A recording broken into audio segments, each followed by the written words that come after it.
Hello, my beautiful, critically thinking friends. My name is Suzanne Harper, and this is The Sharper View. Hey, have you read the book, The Original Sin? I have probably gotten through 6 or 7 chapters, and so far, I have to say, nothing in the book surprises me. It was pretty much what I expected. A lot of deception around Joe Biden. Jake Tapper, I think, is complicit in gaslighting us. Just like he says the White House gaslit the media at the time. So everybody's complicit, all right? I know the people on the right are making a real big deal out of this. Well, think about it. There are statements in that book that talk about Joe Biden like he was completely out of it. He didn't recognize people. He didn't remember names of people that he knew for years. He couldn't get through making campaign commercials and reading off a teleprompter without flubbing his lines. The debate, let's talk about the debate.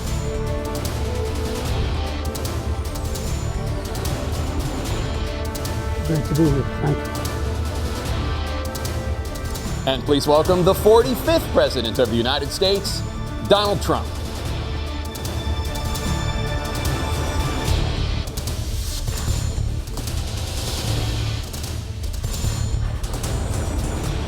President Trump, we will get to immigration later in this block. President Biden, I want to give you an opportunity to respond to this question about the national debt. He had the largest national debt of any president in a 4-year period, number one. Number two, that $2 trillion tax cut benefited the very wealthy. What I'm going to do is fix the tax system. For example, we have 1,000 billionaires in America. And what's happening? They're in a situation where they, in fact, pay 8.2% in taxes. If they just paid 24%, 25%, either one of those numbers, they'd raise $500 billion, I should say, in a 10-year period. We'd be able to wipe out his debt. We'd be able to help make sure that all those things we need to do, child care, elder care, making sure that we continue to strengthen our healthcare system, making sure that we're able to make every single solitary person eligible for what I've been able to do with the with the COVID. With dealing with everything we have to do with. Look, if we finally beat Medicare. They did debate prep with him and he couldn't get through it. His people that were prepping him for that debate said that he was like that or worse during the debate prep. Yet they put him out there. And sometimes I think maybe they wanted the public to see the truth. That debate to me, in our little 55 plus community here, our Democrat group had a watch party, a debate watch party and potluck, and we were ready to go, man. We were eating, drinking, and ready to cheer on our candidate. And wow, as soon as that debate ended, everybody packed, nobody said a word.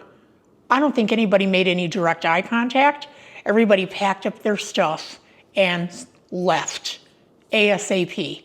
I think everybody was in a state of shock, and they all felt like they had just witnessed a death. Yeah. I personally felt like I had a lot of reservations when he became the candidate in 2020. I already felt like, he was a long shot. If you remember back to the primaries in 2020, Bernie Sanders had won the first 3 states. It was unfortunate that the party elites, the party leaders, the people in charge of the party, again decided no way were they going to allow Bernie Sanders to be the nominee.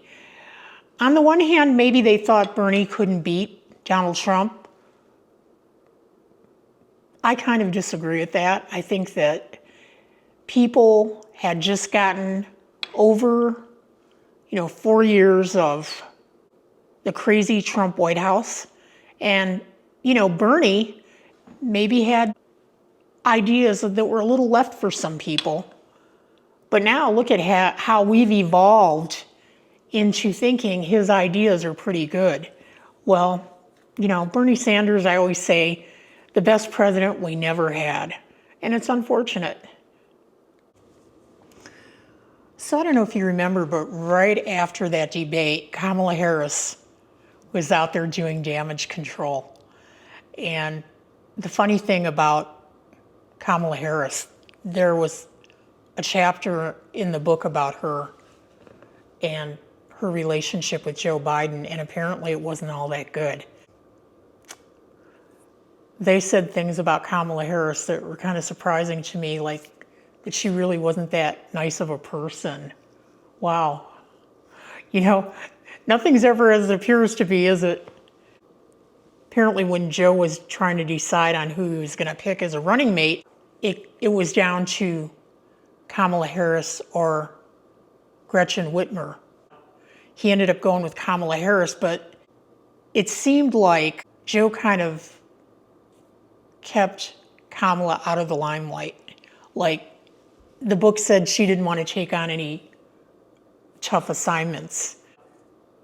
Her complaint was that he never really gave her an opportunity to shine. But he did anoint her as the candidate for the party when he stepped down. And at the time, I remember thinking, God, why? Why is he doing this? All I remembered about Kamala Harris was her 2020 bid for the presidency and what a bad candidate she was at that time. I try to keep an open mind.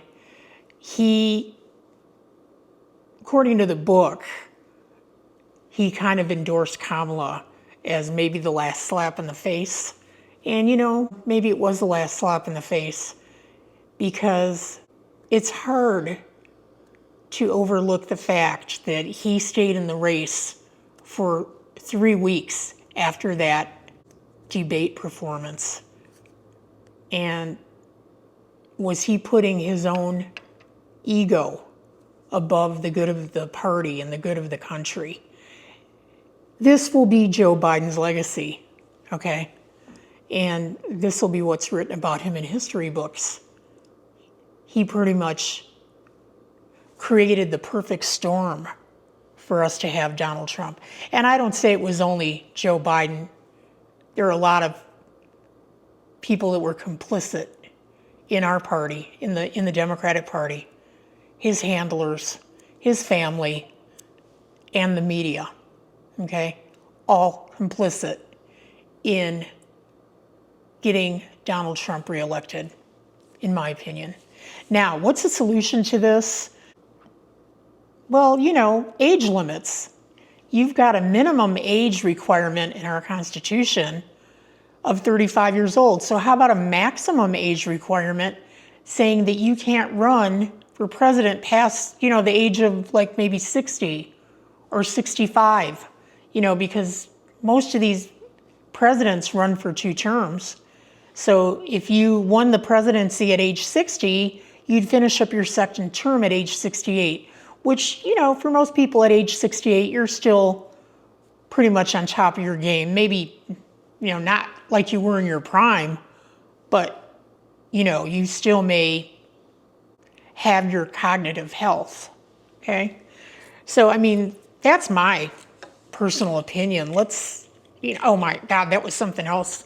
The book had a chapter about all these geriatric senators that didn't know when to leave, and they mentioned one female senator, I forget what state she was from, but she voted in the Senate and then went into assisted living and kept collecting her Senate salary while in assisted living.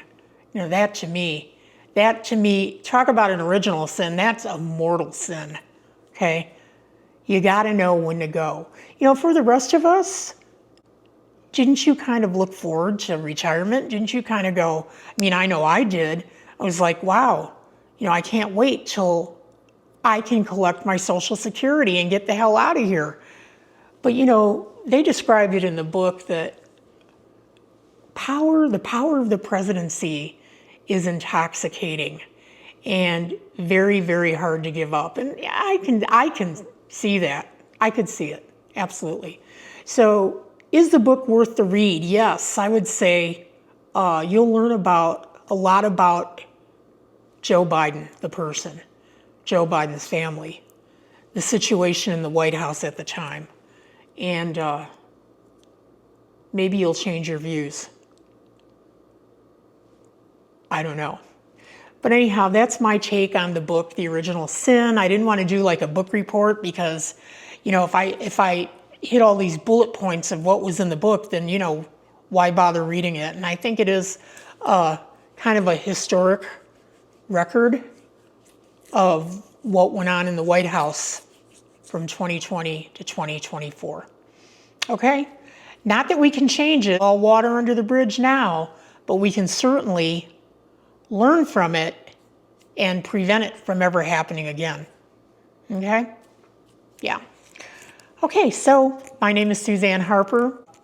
My channel is The Sharper View. Thanks for stopping by today, and I will see you again in the next one. Mwah. Bye.